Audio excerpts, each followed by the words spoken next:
Hospital Al-Sultan Abdullah UiTM. Bersama-sama saya hari ini merupakan moderator bagi program. Selama setengah jam bersiaran pada hari ini, kita akan mengupas isu kesihatan wanita sebagai satu perkongsian kepada kita semua.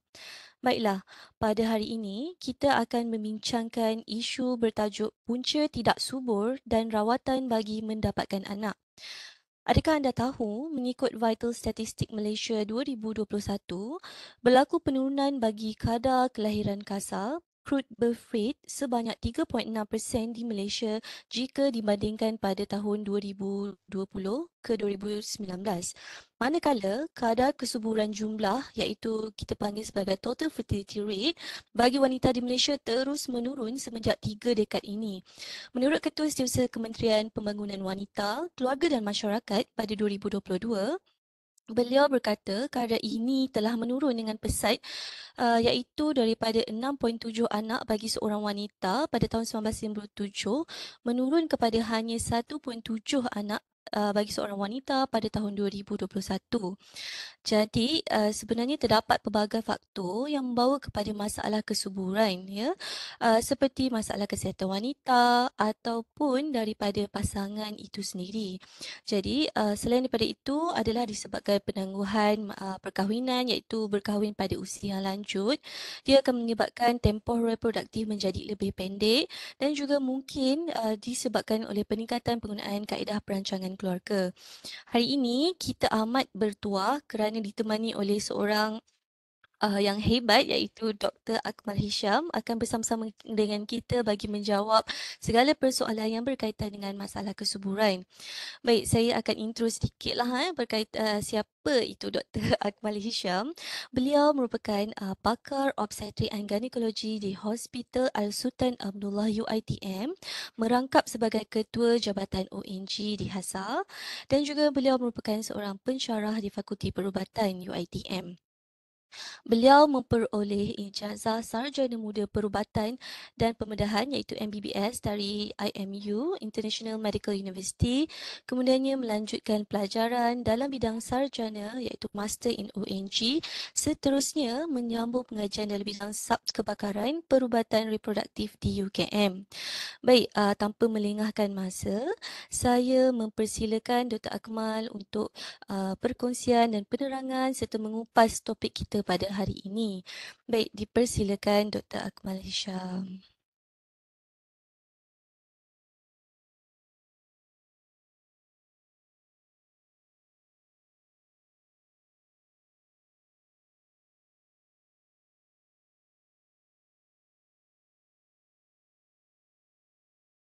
Alright. Okay. Terima kasih Fatin. Okay. Bismillahirrahmanirrahim. Rabbi shrah li sadri wa yassir li amri wa hlul 'uqdatam min lisani yafqahu qawli. Okay. Assalamualaikum warahmatullahi wabarakatuh dan salam sejahtera saya ucapkan kepada Puan Pengerusi Majlis, Dr. Fatin dan juga semua pendengar-pendengar di Friday pada petang ni. Boleh dengar suara saya ke? Boleh Doktor, jelas. Alright. Okey, saya ucapkan terima kasih sekali lagi kepada Dr. Fatin di atas introduction tadilah. Okey, hari ini saya ingin berkongsi dengan anda semua tentang satu tajuk yang agak sensitif tapi kita kena ambil tahu, iaitu masalah kesuburan. Apa itu masalah kesuburan? Kenapa berlakunya masalah kesuburan dan bagaimana kita boleh membantu pasangan-pasangan yang sukar untuk mendapatkan anak ni. Okey, next slide.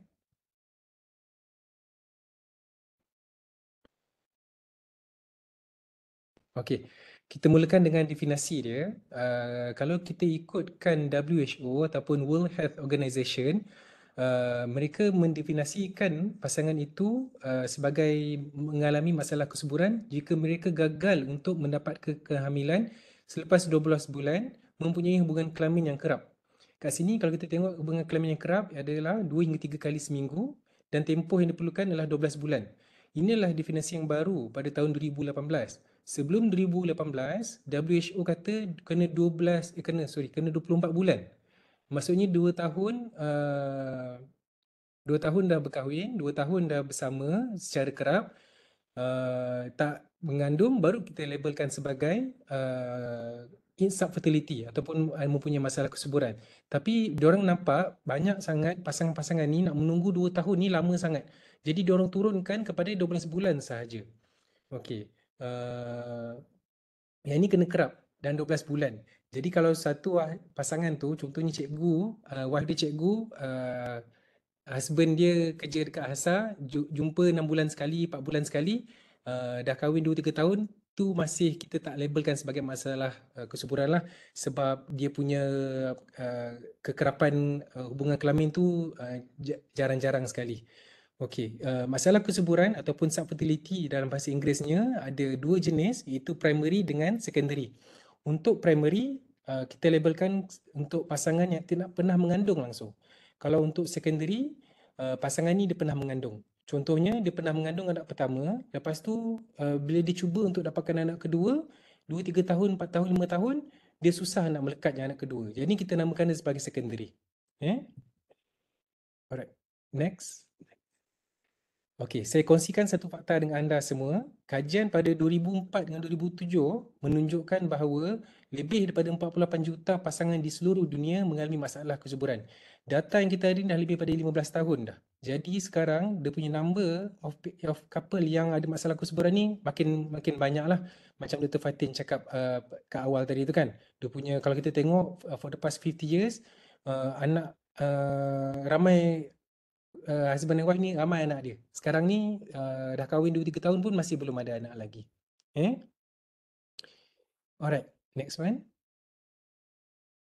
Okey, apakah punca satu-satu pasangan itu susah untuk mengandung? Jadi kita labelkan dia, kita kategorikan dia sebagai masalah pada male factor, iaitu suami, female factor, isteri, combine, iaitu male dengan female factor, dan juga unexplained. Unexplained ni adalah di mana kita dah siasat kedua-dua, suami dengan isteri, tapi kita tak jumpa kat mana salah silap dia. Kita tengok investigation, kita tengok scan, semua normal sahaja. Alright. Next one. Okay, bila kita tengok pecahan pada punca-punca dia, kalau kita tengok color orange tu female factor. So dalam 1/3 daripada kes-kes pasangan yang susah untuk mengandung ni, 1/3 disebabkan oleh faktor isteri, 1/3 disebabkan oleh combine male dengan female factor. Untuk faktor lelaki yang 10% ni. 10% ni punca pada lelaki. Unexplained, iaitu yang kita tak jumpa punca dia, dia dalam 20%. Tapi ni data yang saya ada ni adalah data yang diambil dalam 8-9 tahun yang lepas. Data yang terbaru menunjukkan bahawa male factor, itu faktor suami, dah makin banyak dah. Dia dah sampai 20% dah sebenarnya. Sebab bila data yang kita ada ni, sebab suami ni, kalau kita tengok dekat klinik, dia jarang-jarang datang. Biar isteri dia siasat dulu. Dia kata, you check dulu. Kalau you check you semua normal, baru I datang. Ini zaman-zaman dululah. Tapi kita tengok for the past few years ni, kita tengok semua yang datang suami dan isteri.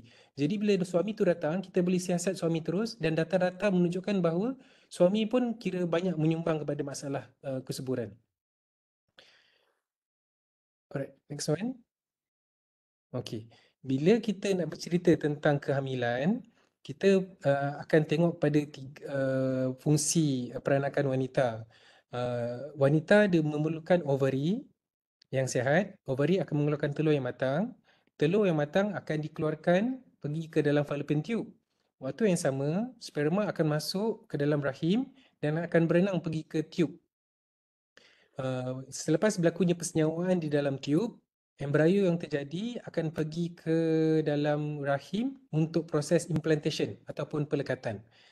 Jadi, setengah penyakit seperti endometriosis boleh merosakkan fungsi ovary. Dia akan mengganggu dan akan memusnahkan telur-telur yang matang dan mengurangkan jumlah telur-telur yang sihat. Penyakit endometriosis juga, kalau kita tahu penyakit endometriosis ni yang dia punya senggugut dia tu kau-kau tu. Sakit dia kuat sangat sampai kena bertuam, tak boleh nak pergi kerja, tak boleh nak pergi sekolah. kena ambil injection, kena ambil bantuan sakit. Kita tengok kalau kita buat scope, kita buat operation, kita akan tengok fallopian tube dia melekat-lekat kat dalam tu. Jadi bila fallopian tube dia melekat-lekat, kita tahu dalam fallopian tube dia tak dapat berfungsi dengan baik, dia tersumbat kiranya. Punca lain seperti fibroid. Fibroid biasanya ada berada di dalam rahim. Jadi fibroid ni yang ada dalam rahim ni dia akan prevent movement of the sperm. Jadi sperm ni nak berenang tak boleh, sebab dia dah ganggu kat dalam ni. Kalau berlakunya persenyawaan, baby embryo yang nak jadi tu pun tak boleh nak melekat sebab dia punya rahim dia dah rosak. Tempat dia nak landing tu dah tak ada. PCOS adalah salah satu punca utama kenapa ovari gagal untuk menghasilkan telur yang matang. Kalau kita pernah dengar penyakit PCOS ni ataupun setengah orang panggil PCOS, dia punya ovari dia disebabkan oleh berlakunya ketidakseimbangan hormon, ovari dia gagal untuk mengeluarkan telur yang matang. Jadi telur yang immature ataupun tak matang, jadi telurnya tak bagus kualiti dia. Alright, punca lain ovarian cyst juga menghalang pembentukan telur yang baik, dan akhir sekali cervical stenosis. Cervical stenosis ni di mana pangkal rahim ataupun cervix yang kita tengok ni dia begitu sempit, stenos. Bila dia sempit, susah untuk berlakunya kemasukan air mani dan sperma ke dalam rahim. Okay, ni antara punca-punca female factors lah. Alright, next one. Okay, bila kita bercerita pasal male factor ataupun faktor suami, ni gambar yang kita belajar dulu waktu form 3 dulu. Okay, kat sini ada, kalau kita tengok, ada testis dia, ada epididymis dan vas deferens. Sperma dihasilkan di dalam testis, sperma yang matang akan disimpan di dalam epididymis, dan sewaktu hubungan kelamin, sperma yang berada di dalam epididymis ni akan pergi keluar melalui vas deferens. Okay. Jika berlaku masalah pada piping vas deferens ni, jadi tak ada sperma yang akan keluar. Jika berlaku kerosakan pada testis ataupun kilang nak buat sperm ni, kualiti sperm yang dihasilkan akan menjadi merosot. Nanti saya akan kongsi dengan anda semua tentang video menunjukkan kualiti sperma yang berbeza. Bila kita tengok kualiti sperma, kita akan lihat pada WHO kriteria. WHO mengatakan jumlah sperma dalam setiap sampel mesti melebihi 15 juta. Bentuk yang normal mesti melebihi 4%. Dalam 30% daripada sperma tu mestilah bergerak ke depan. Kalau kita tengok nanti, ada yang dia berpusing setempat je. Sebab kita dah tahu sperma tu dia kena berenang ke atas pergi ke tube. Dan terakhir, last sekali kita tengok dia punya berapa banyak yang hidup. Kita pernah tengok kes yang dia keluar 30 juta, tapi lepas 1 minit, 2 minit macam tu, yang hidupnya 1 atau 2 juta saja. Maksudnya sperma dia kualiti tak bagus, dia tak boleh nak survive dekat luar testis. Alright, next one please. Alright. Siapakah golongan yang berisiko untuk mendapat masalah kesuburan? Okey, nombor 1, faktor usia. Ini bergantung ni faktor usia lebih pada 35 tahun ni, dia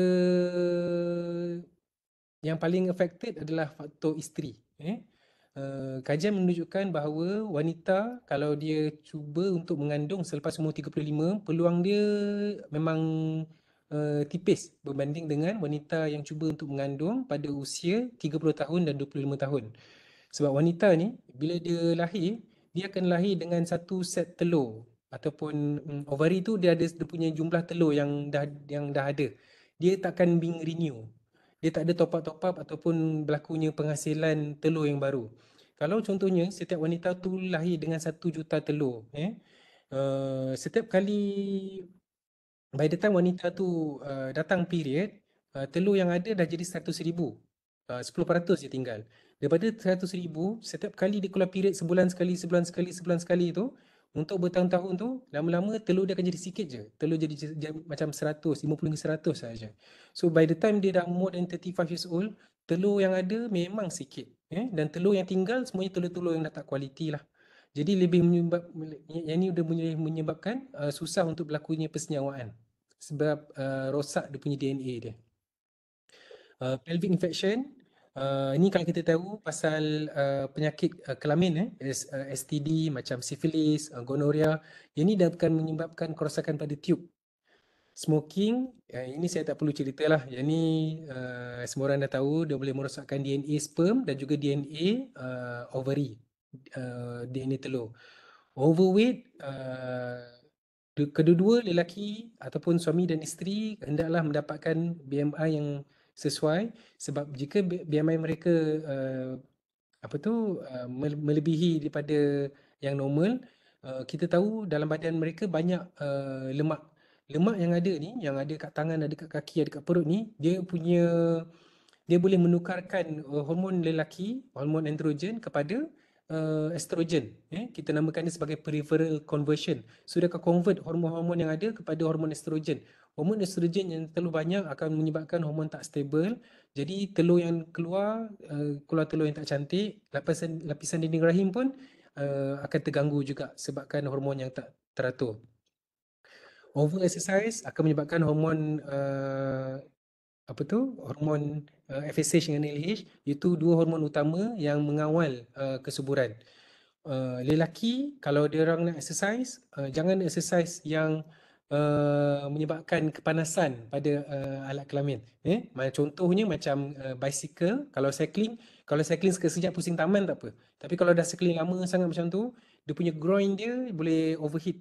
Jadi tak sesuai untuk penghasilan sperma dan juga alkohol. Okay, next one. Okay, ni kafein. Ada orang tanya saya, doktor, boleh ke kafein menyebabkan masalah kesuburan? Okay, kafein kalau diambil secara berlebihan, ya, dia akan merosakkan DNA dalam sperma. Berapa banyak yang kita kira lebih adalah lebih pada 8 cawan sehari.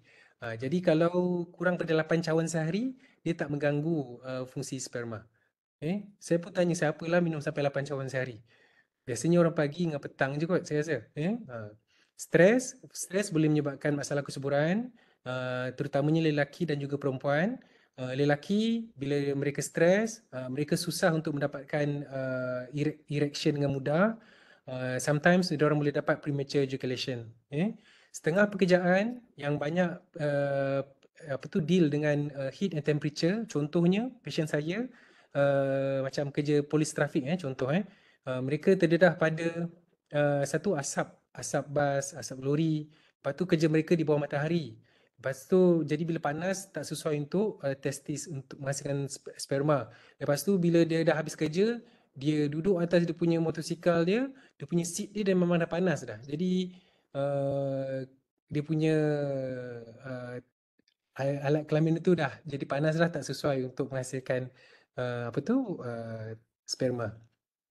Yang merupakan hazard ni contohnya macam racun, serangga semua tu. Boleh merosakkan DNA sperma dan DNA ovary. Alright. Next one. Alright.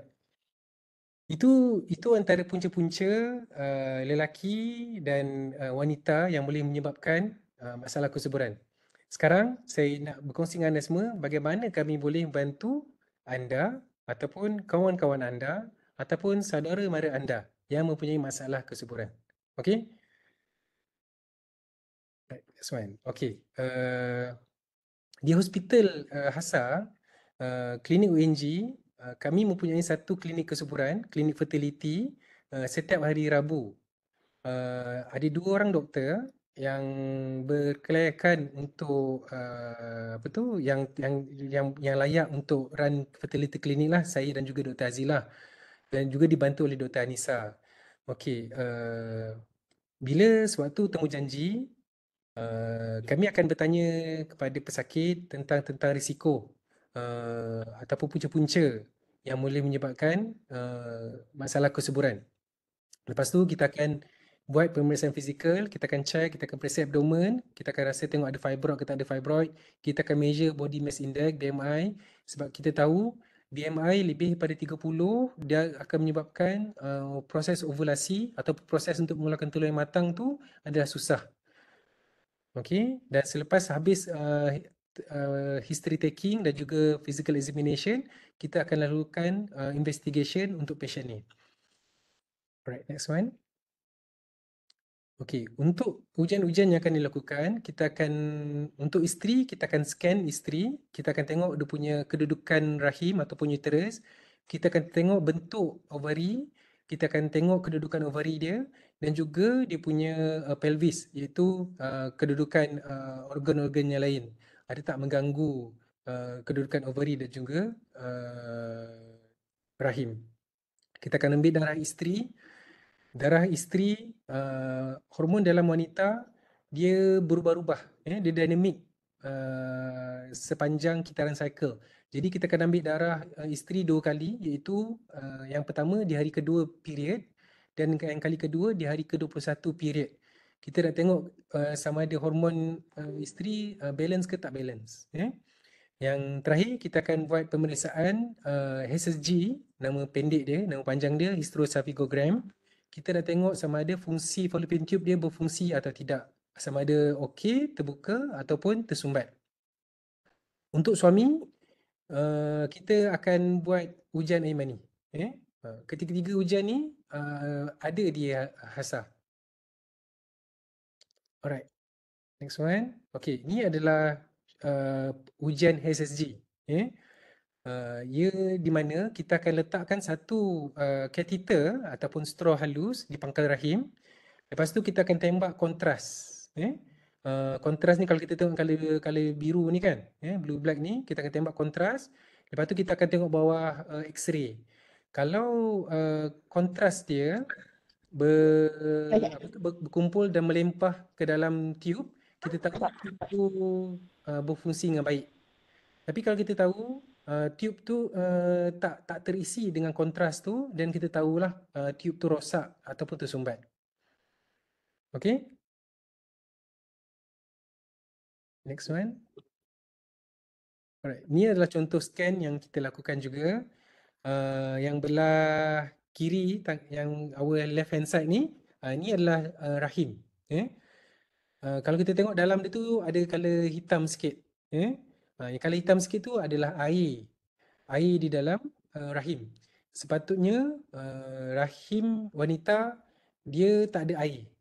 Maksudnya lapisan tu mesti hanya ada lapisan dinding rahim saja. Kalau dia ada air, nama dia adalah hydrometra. So ada air ni dia tak bagus untuk pelekatan ataupun implantation embrio. Jadi embrio yang dah berlaku tu, yang dah senyawa tu, dia akan terapung-rapung je kat dalam ni nanti. So kita akan buat scope, kita akan tengok kenapa berlakunya pengumpulan air kat dalam rahim wanita ni. Okey, yang scan kedua ni, ni adalah ovary pesakit PCOS. Yang belah kanan kita ni kan. Okey, kalau kita tengok yang bulat-bulat kecil tu, semua tu adalah telur. Tapi telur ni dia gagal untuk mendapatkan satu telur yang matang. Telur matang dia mesti saiz dia dalam 18 mm. Tapi PCOS ni dia punya telur dia kebanyakannya 10 mm saja. Jadi bila saiz dia tak matang, dia tak dapat pecah untuk keluarkan telur tu, jadi dia parking kat tepi-tepi je. Sebab tu kalau kita tengok dia punya follicle ni ataupun karung telur ni dia banyak berkumpul kat tepi je. Ni adalah typical of PCOS. Alright, next one. Alright, ni video menunjukkan sperma, ujian sperma yang kita lakukan pada pesakit-pesakit kita di Hospital Al Sultan Abdullah. Okey. Boleh run video? Right. So ni adalah contoh sperma yang baik. Kita tengok dia bergerak-gerak, lepas tu kita zoom. Bila kita zoom, kita akan tengok sperma dia. Kita akan tengok pergerakan dia, kita akan tengok jumlah dia dan tengok bentuk dia. Okey. Ini adalah yang kita dah zoom yang tadi. Kalau kita tengok yang bergerak dia separuh, yang ni kita tengok bergerak dia okey, ada yang tak bergerak. Nanti kita akan kira lah. Hari ni saya tak adalah jam macam nak kira. Okey, ni kita tengok bentuk dia, kepala, ekor dia. Ni dia bagus sebab dia bergerak ke depan. Okey, kalau yang ni kita tengok dah sikit je bergerak, banyak yang mati. Dan kita tengok ada putih-putih tu semua white cell. Maksudnya dalam sampel ni ada kuman. Yang ni pun dalam sampel ni ada kuman, sebab tu sperma yang ada sikit je. Yang kita tengok bentuk dia pun tak cantik. Kepala kecil, kepala dia kurus, ekor dia pendek. Yang ni yang putih-putih dot-dot hitam tu semua bakteria kat dalam. Bakteria tu berlaku sebab jangkitan infection lah. Yang ni dia berjoget-joget macam tu je lah. Dia maksudnya dia tak bergerak ke depan. Kalau dia macam rapper sikit lah, dia tak bergerak maksudnya dia stay kat tempat tu sahaja. Ni antara kualiti-kualiti sperma yang kita terima dan kita akan rawat pesakit-pesakit ni. Alright, next one. Okey, untuk rawatan kesuburan, secara amnya kita ada 3 perkhidmatan yang kita sediakan di Hospital Al-Sultan Budurah, iaitu nombor 1 TSI, iaitu Time Sexual Intercourse, nombor 2 IUI dan nombor 3 IVF. Untuk Time Sexual Intercourse, alright, next one. Okey, Time Sexual Intercourse ni kita akan kasih isteri ubat kesuburan. Bila kita kasih isteri ubat kesuburan, yang kita ada di hospital kita di Hasa ada 2 jenis, satu Clomid, siapa-siapa yang pernah dengar, Clomid dan juga Letrozole. Letrozole adalah ubat yang lebih baik daripada Clomid, ubat baru, kadar kejayaan lebih tinggi daripada Clomid. Okey, kita kasih pasien ubat kesuburan, lepas tu kita akan tengok monitor saiz telur dia. Saiz telur dia dah cukup besar, kita akan bagi tahu bila waktu subuh dia. Sebab tu nama dia time sexual intercourse. Kita yang bagi time dekat pasangan ni bila waktu subuh dia. Dia tak boleh main tembak aja. Takut waktu dia main tembak tu telur tu tak ready lagi. So kita akan monitor telur isteri tu, ovary isteri tu, kita akan scan, monitor sampai saiz dia cantik. Kita kata okey puan, okey tuan, telur folikel isteri dah okey, besok lusa waktu subuh kunci pintu. Jadi kita bagi tahu bila waktu subuh dia. Alright. Kadar kejayaan untuk time sexual intercourse ni 8 hingga 10% sahaja. Maksudnya kalau 10 orang cuba kaedah ni, seorang akan mengandung. Alright, next one.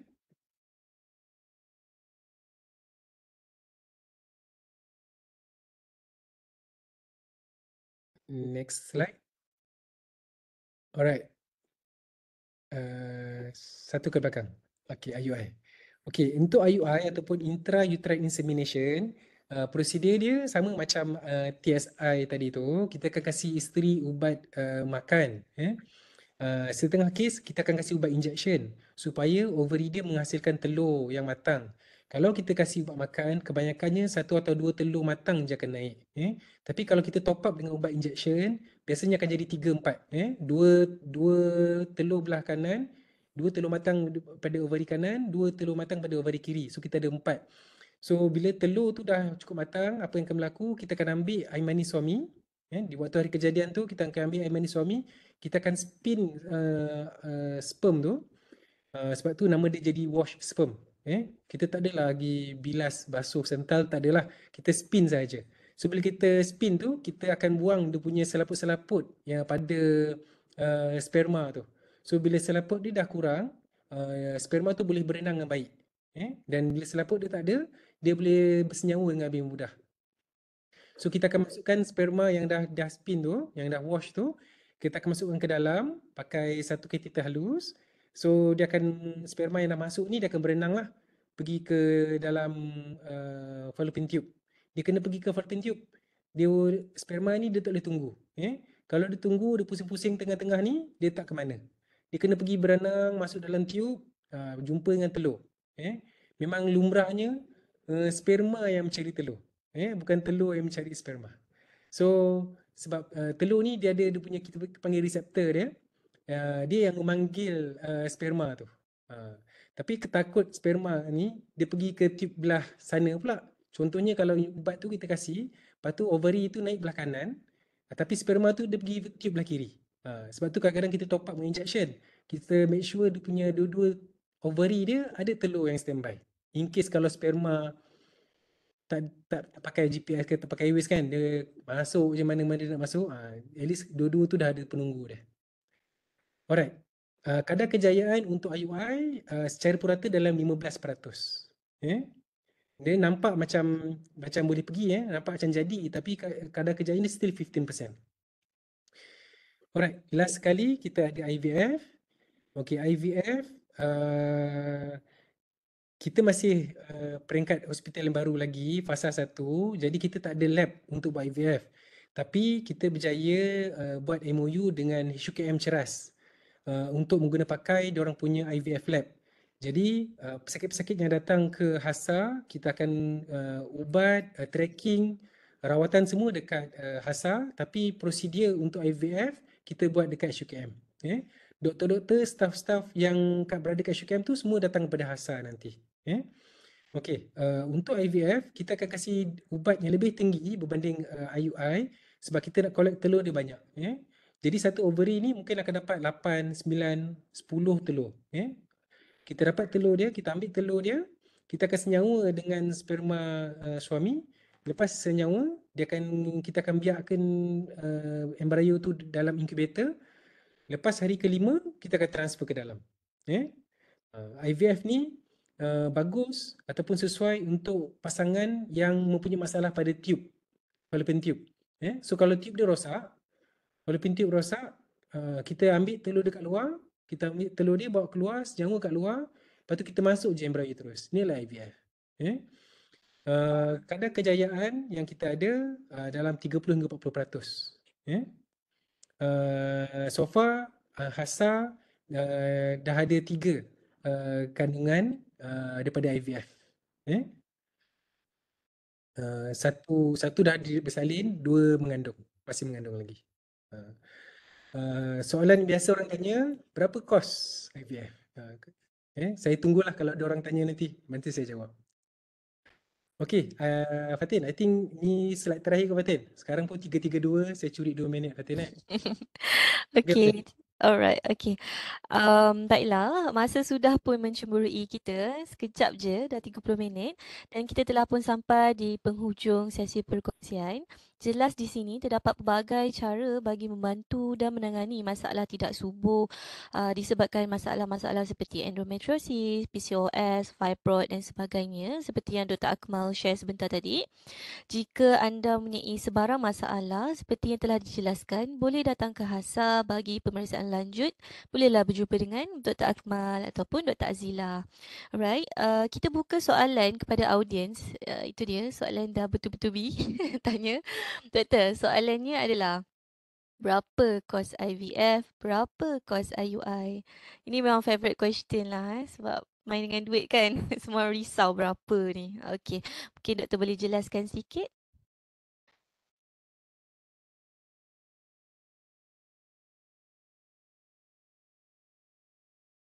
Okey.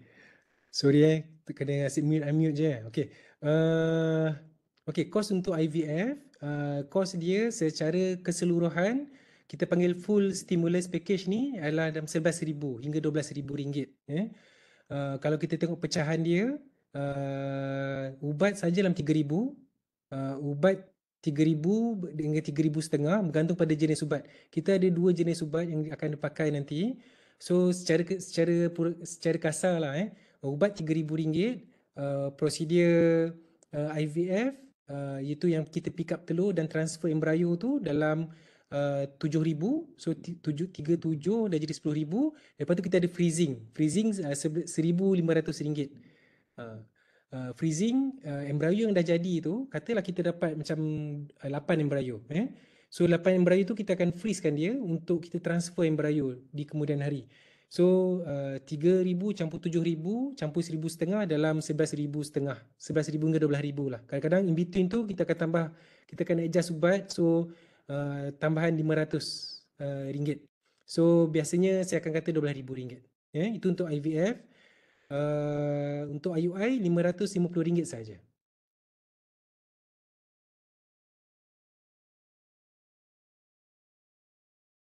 Okay, thank you doktor. So, beribu-ribu jugalah Cuma Hmm. nak tanya doktor, kalau dekat private selalunya berapa Kalau selalunya lah bandingkan dengan HASA, adakah kita lebih murah atau macam mana? Di HASA kalau kita tengok memang harga dia berlipat-lipat ganda lagi murah lah macam kira IVF Rahmah jugalah kiranya ni. Sebab kalau kita tengok dekat luar, kos dia ada yang sampai 20, ada sampai 26, ada sampai 30,000 juga.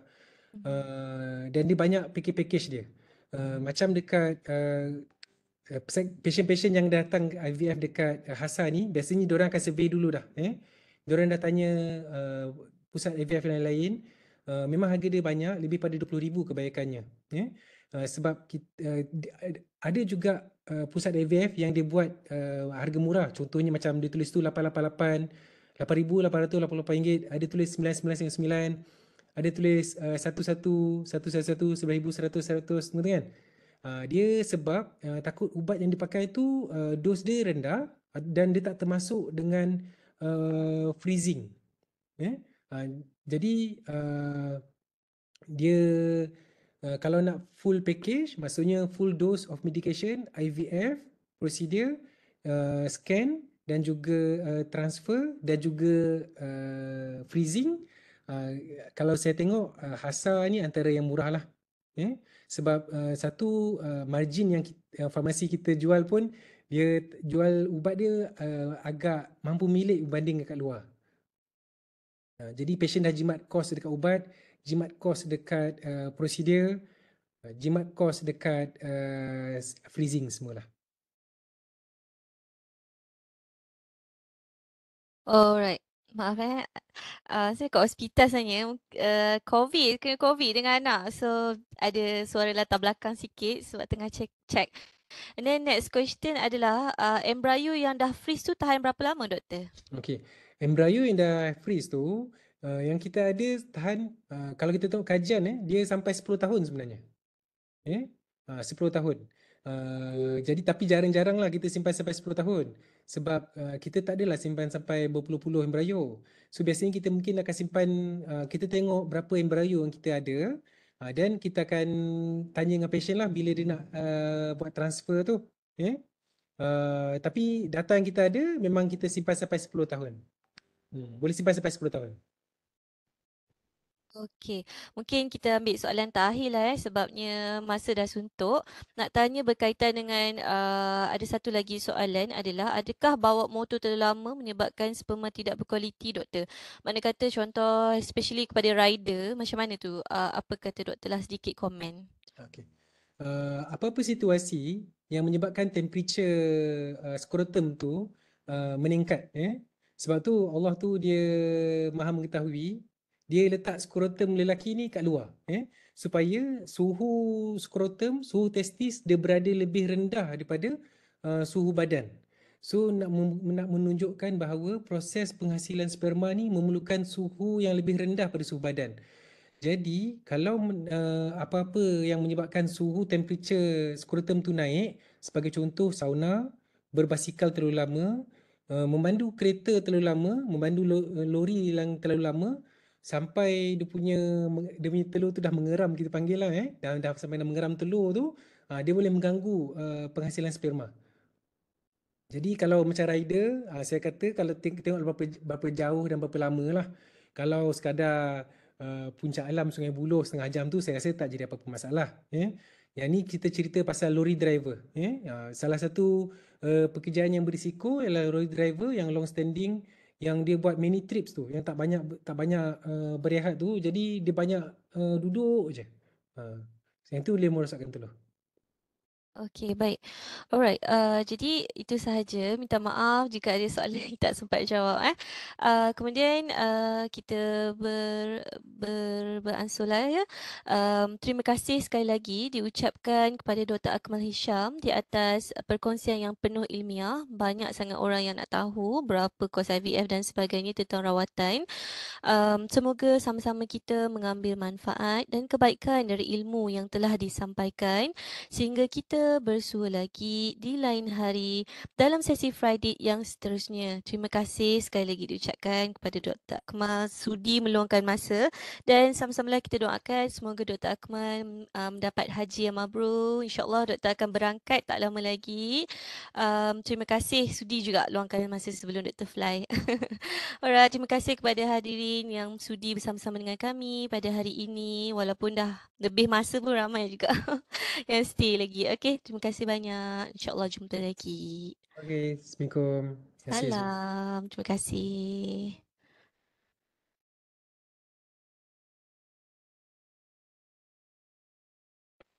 Okey, terima kasih semua. Jumpa lagi insya-Allah.